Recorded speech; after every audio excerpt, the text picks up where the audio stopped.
Welcome back. We're continuing on our discussion of concerns of the vulva, vagina, cervix, and ovaries. So leaving off where or starting where we left off in vaginal discharge concerns. So in terms of vaginal discharge, what is normal vaginal discharge? And this is something that you'll encounter quite often in practice. You'll inevitably have patients that come in with normal vaginal discharge that they think is abnormal.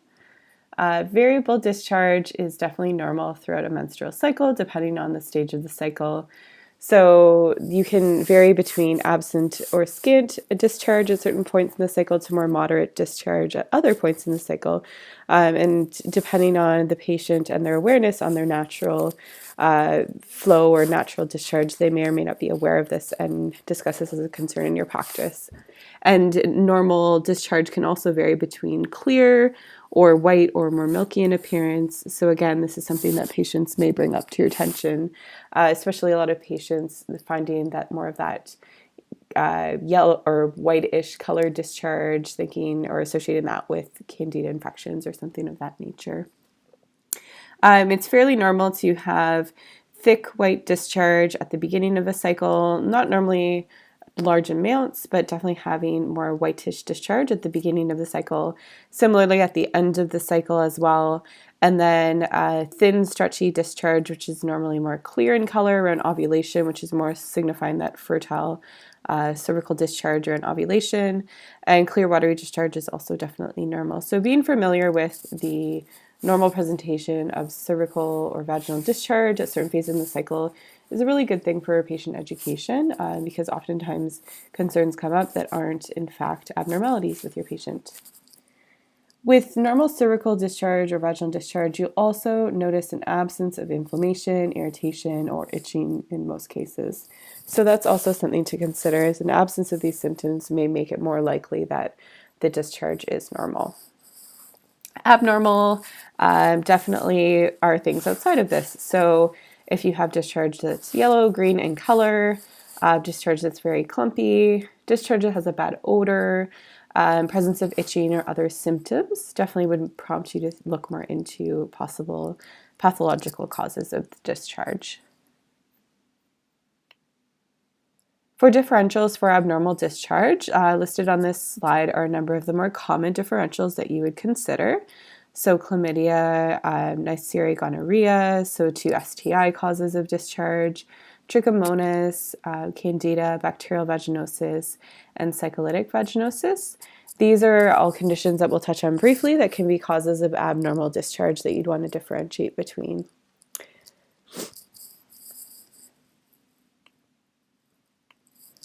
So this image is depicting chlamydia trichomonas. This is showing mucopurulent cervicitis with resolution post-treatment. I apologize, this isn't the best image of that overall. With chlamydia, we're seeing the presence of yellow or yellow-green purulent discharge. This image is just doing what we call a cotton swab test. If you use a white cotton swab, it's just a way to visualize the coloration of the discharge and the fact that you're seeing more of a yellow-green purulent discharge, which is more indicative of something like this condition overall.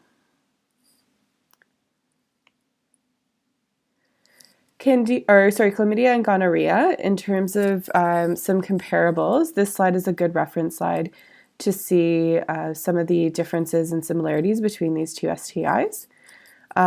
So with both of these concerns, both may be asymptomatic, so it's definitely something to consider, especially in female patients. They can be asymptomatic.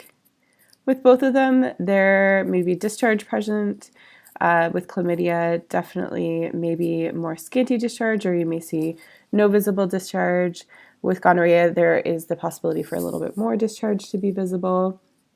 Both have normal pHs if you were doing pH on a gynecological exam. Both don't have any unusual odor to them. Overall, the discharge may be white, which may appear quite normal, or could have some yellowish discoloration as well. And then the discharge itself may be mucopurulent, so possibly may look abnormal or more purulent on exam. With the physical exam for chlamydia, Overall, generally unremarkable. There may be signs of pelvic inflammatory disease, especially if it's more advanced and affecting the genital urinary organs in that way.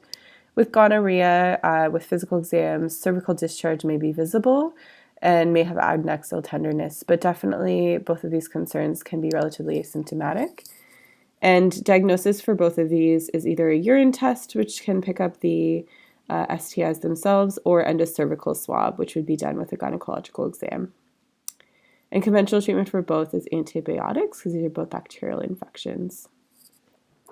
So overall, I guess take home with both chlamydia and gonorrhea is the asymptomatic nature of both of these, or the possibility of asymptomatic nature. So it's important to test for these if you are slightly suspecting these at all. Just a comment as well with cervicitis.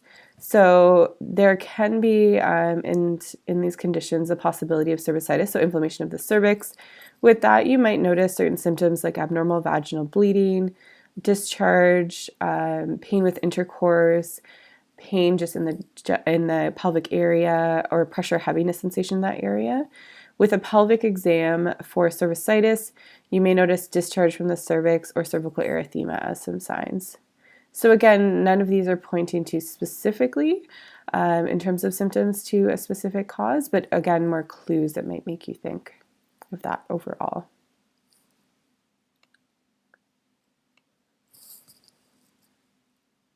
So these photos showing some images depicting trichomonas. So slide A shows some discharge associated with trichomonas. Slide B discusses or visualizes some bubbly discharge that may be a presentation of the discharge with trichomonas. Image C is looking at what we call a classical strawberry cervix. You can see petechial lesions, which visually somewhat resembles a strawberry, which is why it's called strawberry cervix. This can show up in some cases of trichomonas as well. And then image D is just looking at a microscopic examination, visualizing the trichomonads. Trichomonas. So trichomonas is another sexually transmitted infection. This is a parasite. So Trichomonas vaginalis is the parasite. With trichomonas, again, it can be asymptomatic, but there are some other keynotes that you may see with trichomonas that make you think this over other conditions. So odor and irritation are two things that may be abnormal that may make you think more along the lines of trichomonas. In terms of the discharge, it tends to be quite a lot of discharge or an abnormal amount of discharge. The pH tends to be more on the basic scale, so above 5.0, so you might notice an abnormally high pH. With the odor, they tend to describe it as fishy or musty in terms of the odor being unusual. The color of the discharge can be white, green, or yellow, so it may or may not appear normal based on the color. And the appearance may be watery, maybe frothy or foamy. So again, the appearance may be normal or possibly abnormal in appearance. For the physical exam, you may notice erythema of the vagina or the introitus itself. And the other feature may be the petechial lesions on the cervix or the mucosa. So that strawberry cervix image that we showed you in the previous slide as well. But like I said, that doesn't always appear with trichomonas cases. And with diagnosis, a vaginal culture, so a vaginal swab, will help to rule in or rule out trichomonas. Conventional treatment is metronidazole.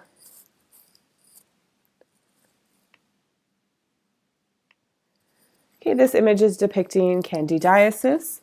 So you'll note white curd-like deposits. So a lot of times a classical candida discharge we describe like cottage cheese-like or clumpy-like.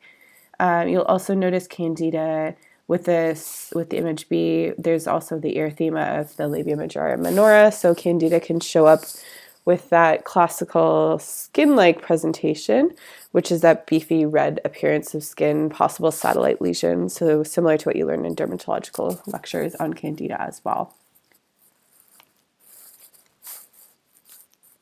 So candida is caused by a yeast, candida species yeast, usually candida albicans. Risk factors for candida tend to be things that influence the immune system function, like antibiotics, With pregnancy, you're also more susceptible to a candida infection. Exogenous estrogen, so like oral contraceptive pills or hormone replacement therapy, is also a risk factor, and sexual activity just based on transmission as well. Candida is a normal part of the vaginal environment, so it's not like anyone that has candida has a concern per se, but an overgrowth of candida can cause symptoms that would be concerning for a patient. In terms of antibiotics, pretty straightforward why that would cause candida, but basically antibiotic use will reduce the lactobacilli that are normally present in the vaginal flora, and can also, that factor of the reduction in lactobacilli can alter the vaginal pH, which makes candida more susceptible to overgrowth. So we're basically decreasing our natural immune protective factors in the vaginal canal. And for pregnancy, the reason that pregnancy can increase risk is the higher levels of estrogen, which seems to make women more susceptible. For vaginal candidiasis, definitely consider if this is recurrent. It may indicate a number of factors, which may include things like poor hygiene, chronic vaginal dysbiosis, increasing estrogen levels, because we know that's associated with increased risk of candidiasis, blood glucose dysregulation, so something like diabetes or similar blood glucose issues can make candida more susceptible to thrive or overgrow. And then just in general, immune suppression or immune insufficiency makes candida potentially be more prolific and overgrowth can happen. So overall, I guess what we're suggesting from this slide is that chronic, recurrent, or severe candida infections can indicate some type of underlying condition that you would want to consider and address. So just going through some of the features of candida. With candida, some of the keynotes. Generally, candida will be itchy, so there will be local discomfort and itch. They may describe it with the external genitalia, or they may describe it a little bit more internally in the vaginal canal, but definitely more local itching. Burning might also be a way that they describe pain, irritation in general. In terms of discharge, it can be small amounts of discharge or moderate amounts of discharge. The pH tends to be fairly in the normal range. Odor is not generally unusual. The color of the discharge is typically white, but may appear more thick, so more curd-like, cheesy, thicker in consistency overall, which may be more abnormal appearance. For physical exam, you may notice erythema or edema or erosions of the vaginal external genitalia. So like that image I showed you previously, you might notice those features as well. Diagnosis is via vaginal culture, so you would do a vaginal culture swab to figure out whether or not candida is a diagnosis that you are considering. And conventional treatment will be antifungals, which can be topical, oral, or a combination of the two. So naturopathic treatment, focusing on immune support and anti-candida type principles. So one would be making sure we don't feed yeast or give a diet or eat a diet that promotes yeast development. So overall, sugary foods and starchy foods that convert to blood sugars in the diet will be the predominant factor that can make yeast more susceptible to overgrowth. So an anti-candida type diet will focus on reduction of high glycemic index grains, sugary foods, added sugars, certain high sugar fruits, things of that nature. And you could also in this diet, depending on the case, include common food allergens as well. Trying out for about a month at minimum to start off with and see the symptom improvement. For lifestyle guidelines, no douching because that's going to disturb your normal bacterial flora. So just washing, with typical soap and water, avoiding any vaginal applications like creams, soaps, or perfumes, which can be irritating.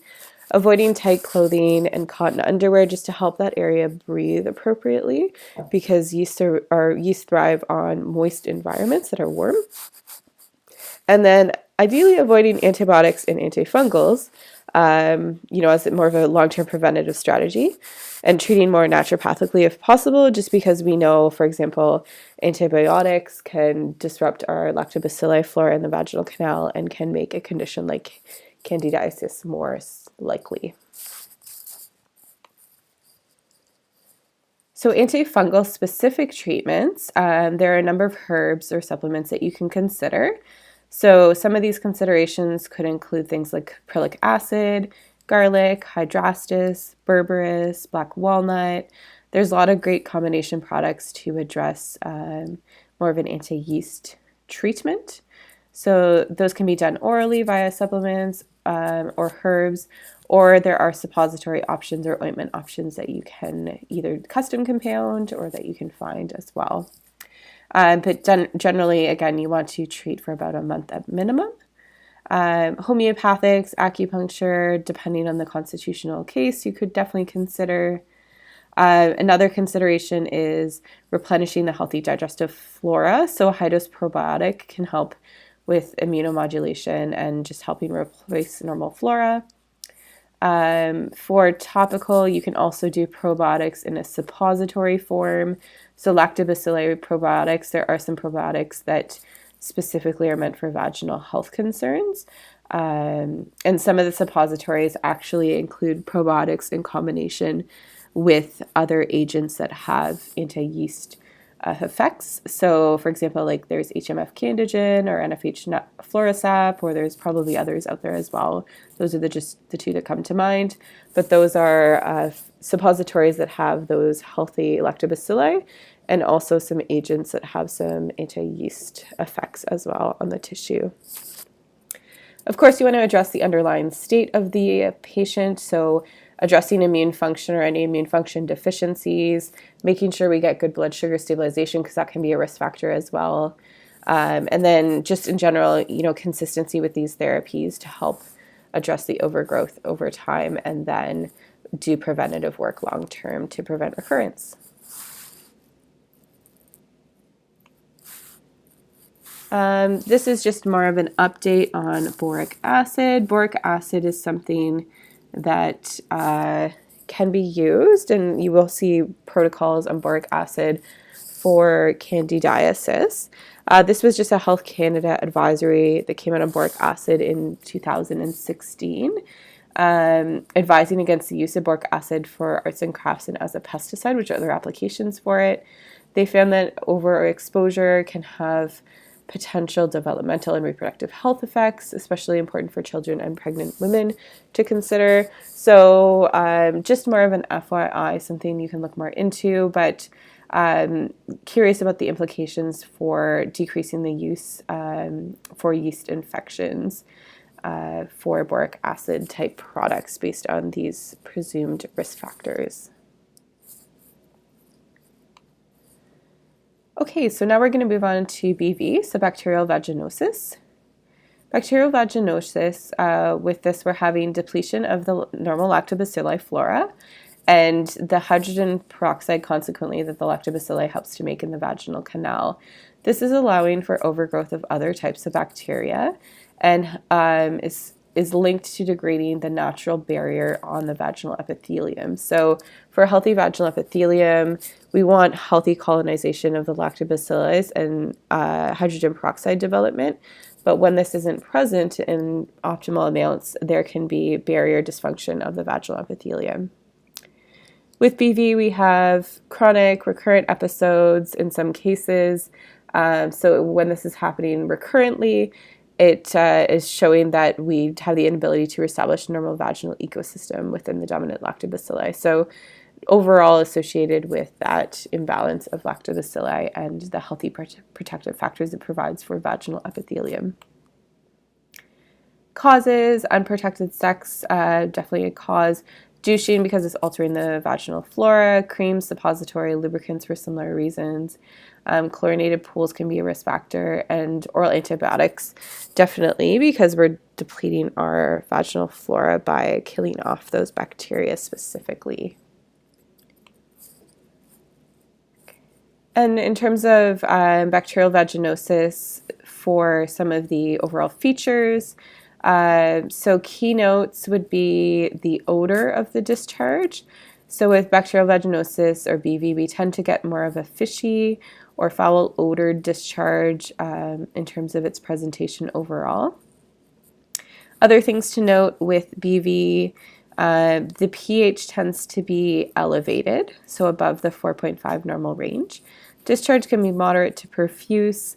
The color can be white or grayish in appearance and can be more frothy in appearance overall, but not always.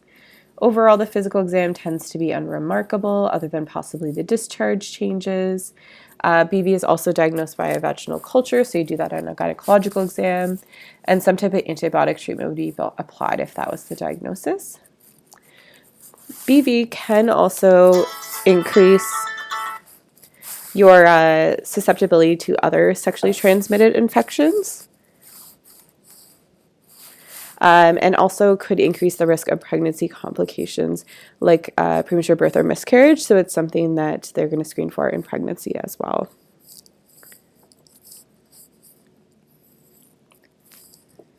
For naturopathic treatment, restoring the healthy bacterial flora is very important. So lifestyle guidelines would include no douching, just using soap and water, avoiding vaginal applications like cream, soaps, and perfumes, avoiding tight clothing, wearing underwear, avoiding antibiotics and antifungals, so treating naturopathically. So similar recommendations as a baseline to Candida overall to help with that healthy bacterial flora. For herbal approaches, you can consider oral antimicrobial herbs. Would want to consider it for a month or so at minimum. So supplements to consider, herbal options to consider is trying to focus on killing the wrong type of bacteria in the vaginal canal. So things like, again, hydrastis or berberis, immune-supporting herbs like echinacea and geographis. There's a lot more options out there for herbal approaches to consider. But those would be some considerations for BV as well. So restoring the normal vaginal flora, oral probiotics, definitely important for that. And vaginal probiotics, as I discussed previously, like the probiotic suppositories, can definitely be helpful to restore the normal lactobacilli flora. And then address the underlying state with immune factors, hormonal balancing, and whatever appears necessary in your case. And consistency, again, is key to help to restore the normal flora, kill off the imbalanced flora overall. Okay, next condition we're going to talk about is cyclitic vaginosis. This is also called lactobacillus overgrowth syndrome. So with this, we have an overgrowth or relative overgrowth of lactobacilli, which results in the lysis of the vaginal epithelium. So lactobacilli produce lactic acid, and the overabundance of lactobacilli produce larger amounts of lactic acid, which can cause increased acidity of the vaginal canal and irritate the vaginal mucosa. And then another thing that's produced by the vaginal flora is hydrogen peroxide. This can also be irritating to the vaginal flora and cause more of a vaginosis. With this condition, we would have a thick, white, and odorless discharge. This is usually misdiagnosed as candidiasis, but in cases where someone has been prescribed antifungal therapy and they're not responding appropriately to it, this could be another differential to consider in these cases. The discharge itself tends to be worse before menses, and you would notice relief with flow overall. The reason for this is that menstrual flow is basic in terms of pH, so it helps to improve symptoms with flow. And cyclitic vaginosis, another feature you may notice with a case is that someone that's prescribed vaginal probiotics and gets worse on vaginal probiotics, this could be a consideration because it's associated with the overabundance of those lactobacilli, and probiotics will obviously introduce more lactobacilli into the vaginal canal. So just looking at cyclitic vaginosis in comparison to Candida and BV. So the keynotes for this may be local discharge or irritation. Discharge can be moderate or profuse. The pH tends to be normal. It's a more acidic environment overall, if anything. No unusual odor. Appearance is, white, but we talked about thicker, pasty, more pasty in appearance. So you can understand why it would be oftentimes confused for candida based on that. And you may notice on physical exam erythema or edema of the vulva as well. Cyclitic vaginosis, there's no specific test for it, diagnosis of exclusion, and no conventional treatment really recommended for this. Like I said, oftentimes confused with candida. For naturopathic treatment, balancing the flora is the priority. So again, similar lifestyle guidelines to the previous two conditions we discussed, avoiding douching, vaginal applications, tight underwear, cotton underwear, those types of basic recommendations. The additional recommendation is avoiding using tampons. The reason for this is that the menstrual flow is relieving for the symptoms. So the fact that the menstrual flow or the blood is more basic in nature can help to be relieving for patient symptoms. So using tampons might not be the best in that circumstance, and using like pads or other forms of protection at that point might be better. Restoring normal vaginal flora. So vaginal probiotics may make symptoms worse, like we discussed. So you don't want to use vaginal probiotics typically, but oral probiotics could be helpful to indirectly help the vaginal flora or the immune system. Neutralizing the acidic environment. So a typical recommendation for this condition is baking soda sitz baths, which I'll have in the next slide a description on how that works. But basically helps to neutralize the acidity of the vaginal canal. You may consider homeopathics or acupuncture based on the constitutional picture. And then addressing the underlying state of the immune system, hormone balancing, anything else that you see relevant as well. So this next slide is just discussing details of baking soda sitz baths.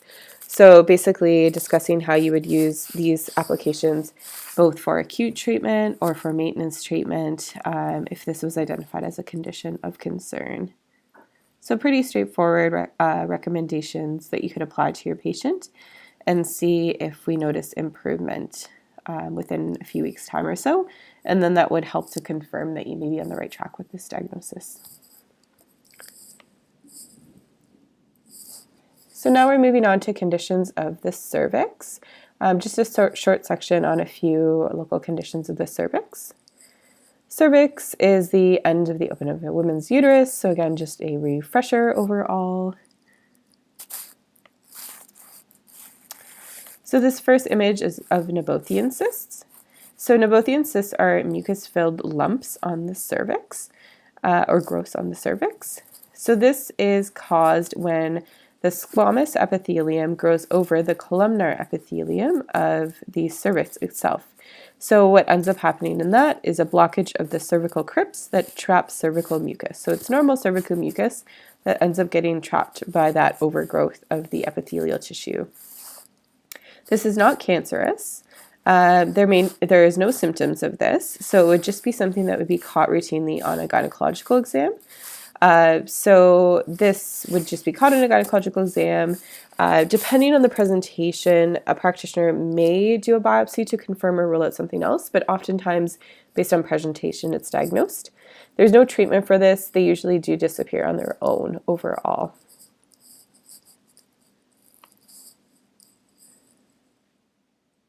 Okay, this next image is a presentation of cervical ectropion or cervical eversion. So with the cervix, in terms of landmarks, the outside of the cervix is more made of squamous epithelium, and the inside of the cervix, so basically like within the cervical canal, is columnar epithelium. So that connection is our squamno-columnar junction, or our transformation zone, in terms of just basic landmarks. But with cervical ectropion, we have cells that are normally lining the inside of the cervical canal that end up extending to the outside surface of the cervix. So this isn't a pathology. It's just a normal variance in the human anatomy of the cervix. However, it is not really distinguishable from early cervical cancer in presentation. So it's something to be aware of in terms of a visual finding on a pelvic exam. This can be due to, in terms of why this might happen, it can be due to increased estrogen levels, either endogenous or exogenous.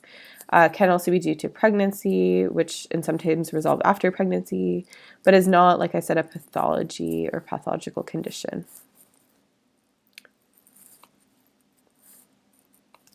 And then this is another picture of cervical ectropion. And, just based on individuals, you may see different coloration or different presentation or extent of the eversion. This usually is asymptomatic, but there could, in some cases, be symptoms. So the patient may notice increased cervical discharge. The reason for this is that the columnar epithelium has mucus-secreting cells. So if more of that columnar epithelium is exposed to the vaginal canal, you may have a bit more discharge. The other concern would be bleeding with intercourse, just because the columnar epithelium is also quite vascular. So the patient might notice a bit of bleeding with intercourse, which could be related to this. It's diagnosed, like I said, by a gynae exam. Usually no conventional treatment is recommended, but if there are symptoms present, they may do other types of treatments like electrocautery or cryocautery to help with the bleeding or other symptoms. And then naturopathically, you could consider hormone balancing, but this condition in and of itself is not pathological, so it doesn't necessarily require any types of treatments. Okay, and this next slide is looking at an endocervical polyp. The other thing you can notice from this image is the IUD device or string as well that's coming from what's the cervical canal, which is slightly blocked in this case. So that's also something you might see incidentally on a gynecological exam. Endocervical polyps are usually in perimenopause or menopausal women. They usually are asymptomatic and benign. Very rarely they can be an early phase of cervical cancer, but generally they're benign conditions. Causes aren't fully understood. There are some theories of increased estrogen levels being related or inflammation, but again, we don't fully understand the causes of endocervical polyps as of now. For symptoms, you may notice irregular menstrual bleeding, bleeding between periods, heaviness of periods, may also be caught, I guess, in the workup of infertility or be a cause of infertility based on structurally impeding the cervical canal. Diagnosis is via gynae exam. Conventionally, the treatment is surgical removal. And naturopathically, we could consider something like hormone balancing, for example, based on the theory on estrogen levels, or based on the theory of inflammation, could target anti-inflammatory treatment options as well. But just some basic considerations on that end. Okay, and the last area we'll talk about is a few ideas or concerns with ovarian. So talking about some benign ovarian cysts and differentiating between some of the types of ovarian cysts you can develop.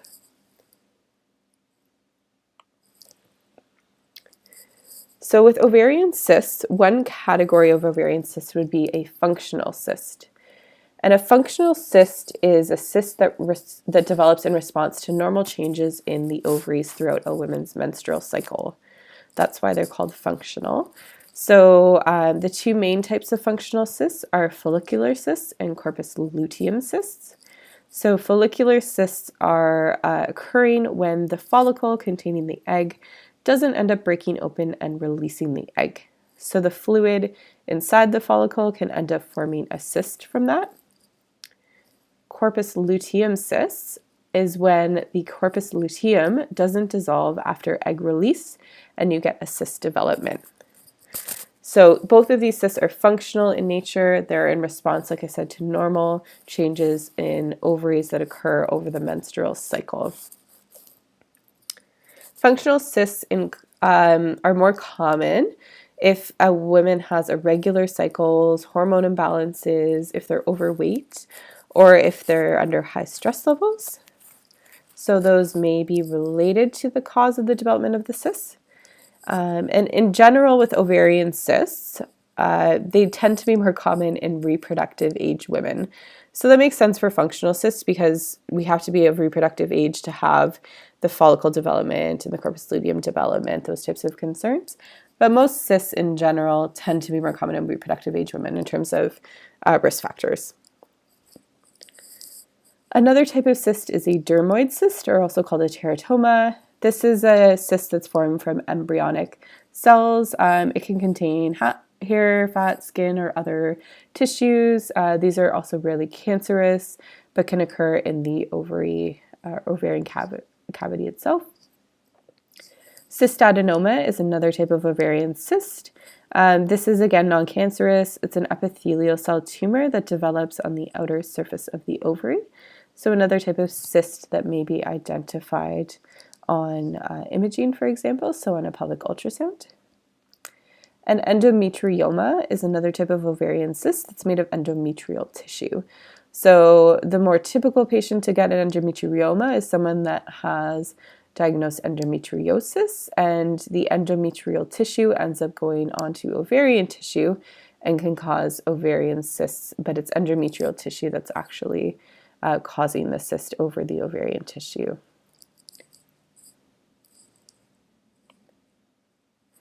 For ovarian cysts, they can be, of course, asymptomatic. The symptoms, if possible, or if there are symptoms, could include bloating, which is fairly vague, pelvic pain or fullness, which is also fairly vague, pain with bowel movements, pain with intercourse could also show up. So all the symptoms are fairly vague overall. Most ovarian cysts, like I said, are benign. A lot of them are resolving over spontaneously within a few cycles or so. So it may be something that, if someone's getting a pelvic ultrasound done, even for other concerns, that gets caught just based on that ultrasound. And depending on the type of cyst, definitely can be something that just self-resolves and you may not see in a following ultrasound. Rarely, ovarian cysts can be, cancers, so you'd want to differentiate between cancerous growths. With complications of ovarian cysts, again, these are fairly rare, but the more common complications is one would be rupture. So ruptured cyst, which would cause internal bleeding, severe pain, that's an emergent condition. And then the other would be ovarian torsion. So this is more common with larger cysts, but they can cause the ovaries to twist, which is the torsion element. And then the blood supply is cut off to the ovary, which can also result in severe pain as the initial symptom. And that's also an emergent condition because it can cause death to those tissues. So with rupture or ovarian torsion, you're going to eventually see symptoms of severe abdominal pain or pelvic pain, which would prompt, and then eventually you could also see symptoms like peritonitis type symptoms. So this would prompt an ER visit and a immediate response. So diagnosis of these cysts, pelvic exam definitely can be helpful. Ultrasound, so pelvic ultrasound will help us visualize the ovaries better to assess for this, and then potentially a CT or MRI just for more directive investigation as well. For treatment, conventionally, oral contraceptive pills may be recommended by a practitioner. Oral contraceptives can be helpful for a lot of types of cysts, especially functional cysts, because they stop ovulation. So if you're not ovulating as frequently, you aren't really developing your follicle development, having the corpus luteum development, which are some of the reasons that the cysts can happen. So that can definitely help with especially symptomatic ovarian cysts. The other would be surgery, depending on the type of cyst and if it recommends removal. So for example, the endometrioma or the endometrial type cysts, those could be recommended for surgery if they're causing overt symptoms or concerns. Naturopathic treatment, treating the cause, so kind of depends what the cause is based on the type of cyst. But we talked about how a lot of functional cysts can indicate hormonal imbalances, so doing some type of hormone balancing protocol like seed protocol, herbal remedies, other suggestions like that. acupuncture. There's a number of other therapies that could be relevant depending on the cause.